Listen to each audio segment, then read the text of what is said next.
नमस्कार. महाराष्ट्र देश या विशेष कार्यक्रमात आपल्या सर्वांचं स्वागत. राज्य शासनानं या आठवड्यात घेतलेल्या महत्त्वाच्या निर्णयांचा आढावा घेऊया. केंद्रीय गृहमंत्री अमित शहा यांच्या हस्ते आणि मुख्यमंत्री देवेंद्र फडणवीस, उपमुख्यमंत्री एकनाथ शिंदे यांच्या उपस्थितीत 1445 कोटी 97 लाख रुपयांच्या कोल्हापूर मंदिर जतन, संवर्धन आणि परिसर विकासाच्या विविध कामांच्या कोनशिलेचं अनावरण करण्यात आलं. या विकास आराखड्यामुळे धार्मिक पर्यटनाला चालना मिळण्याबरोबरच स्थानिक अर्थव्यवस्थेलाही बळ मिळणार आहे. मुख्यमंत्री देवेंद्र फडणवीस यांनी श्री क्षेत्र भीमाशंकर येथील प्रस्तावित हेरिटेज वाडी प्रकल्पाच्या जागेची पाहणी केली. भीमाशंकरचा धार्मिक आणि पर्यटनदृष्ट्या विकास करतानाच 150 घरांचं पुनर्वसन करून पारंपरिक वास्तुशैली आणि आधुनिक सोयींचं हेरिटेज वाडी गाव उभारलं जाणार असल्याची माहिती त्यांनी यावेळी दिली. या प्रकल्पामुळे ग्राम सुधारेल आणि पर्यटनातून स्थानिक अर्थव्यवस्थेला चालना मिळणार आहे. जवळपास 150 घरं जी आहेत ती सगळी शिफ्ट होत आहेत आणि आम्ही पण हा चंग बांधलेला आहे की त्यांना अतिशय सुंदर अशा प्रकारचं बाजूलाच आम्ही जागा देतो, तिथे गाव तयार करतो. मला असं वाटतं की पुढच्या काळामध्ये इथे येणाऱ्या भाविकांची संख्या 5 ते 10 पटीने वाढेल, कारण लोकांना येणं सुगम होणार आहे.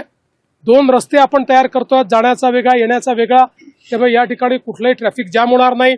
काही आपण इलेक्ट्रिक वाहनं देखील या ठिकाणी ठेवतो की जे सिनियर सिटीजन्स आहेत त्यांना चालावं लागू नये. दुकानं नीट व्यवस्थित मांडतो आहोत की कोणालाही अडचण येऊ नये आणि दुकानदारांनी अडचण येऊ नये. हा एसटी स्टँड असेल किंवा बाकी सगळ्या गोष्टी असतील, या सगळ्याचं अतिशय सुव्यवस्थित प्लॅनिंग हे आपण या ठिकाणी केलेलं आहे. मुख्यमंत्री देवेंद्र फडणवीस आणि केंद्रीय रेल्वे मंत्री अश्विनी वैष्णव यांनी पुणे साईनगर शिर्डी एक शुभारंभ केला. यावेळी रेल्वे मंत्र्यांनी येत्या 3.5 वर्षात पुणे रेल्वेची क्षमता दुप्पट होणार असल्याचं आणि महाराष्ट्रासाठी रेल्वे अर्थसंकल्पात 23,900 कोटींची तरतूद केल्याचं सांगितलं. या नवीन रेल्वे सेवेमुळे भाविकांना शिर्डी प्रवासाचा आरामदायी पर्याय उपलब्ध झालाय. दौंड, अहिल्यानगर, राहुरी आणि बेलापूर या थांब्यांमुळे विद्यार्थी, शेतकरी आणि स्थानिक अर्थव्यवस्थेला मोठा फायदा होईल. राज्यातील सर्व ग्रामीण पाणीपुरवठा योजना सौर ऊर्जेवर आणण्याचे निर्देश मुख्यमंत्री देवेंद्र फडणवीस यांनी दिलेत. वीज बिलांच्या थकबाकीमुळे योजना बंद पडू नयेत, त्यासाठी महाऊर्जाच्या माध्यमातून सर्वकष धोरण तयार केलं जाईल.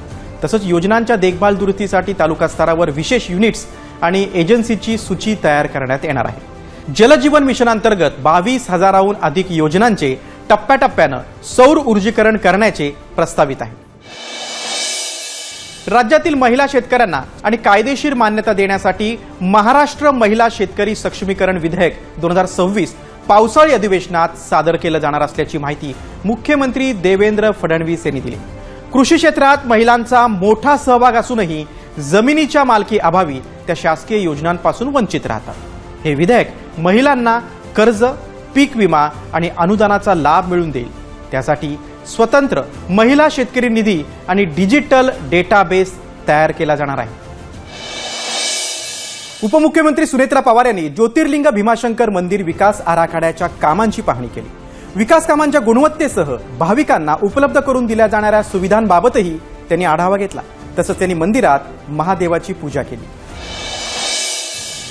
मुंबईतील NSC सभागृहात डॉक्टर दुर्गा प्रसाद दुबे लिखित डिमिस्टिफाईंग सायबर सिक्युरिटी या पुस्तकाचा प्रकाशन सोहळा पार पडला. यावेळी प्रधान सचिव ब्रिजेश सिंह यांनी देशातील डेटा संरक्षणासाठी समाजात सायबर सुरक्षेची मानसिकता रुजवणं आवश्यक असल्याचं सांगितलं. NSCचे मुख्य कार्यकारी अधिकारी आशिष कुमार चव्हाण यांनी मोबाईल फोन हे सर्वात मोठं सायबर आव्हान असल्याचं नमूद केलं. आषाढी एकादशी यात्रेनिमित्त पंढरपूरला जाण्यासाठी भाविकांसाठी ST महामंडळ 5,500 विशेष बसेस सोडणार असल्याची माहिती परिवहन मंत्री प्रताप सरनाईक यांनी दिली. 40पेक्षा जास्त भाविकांनी मागणी केल्यास गावातून थेट बस उपलब्ध होईल. या सेवेत 75 वर्षांवरील ज्येष्ठांना मोफत आणि महिलांना 50% तिकीट सवलत कायम राहील. प्रवाशांच्या सुविधेसाठी पंढरपूर येथे 4 तात्पुरती बस स्थानकं उभारण्यात येणार आहेत. यात्रा काळात सेवा देणाऱ्या 13,000 कर्मचाऱ्यांची भोजन व्यवस्था करण्यात आली. महाराष्ट्र देश या विशेष कार्यक्रमात आता इथेच थांबतोय. पुन्हा भेटूयात. तोपर्यंत नमस्कार.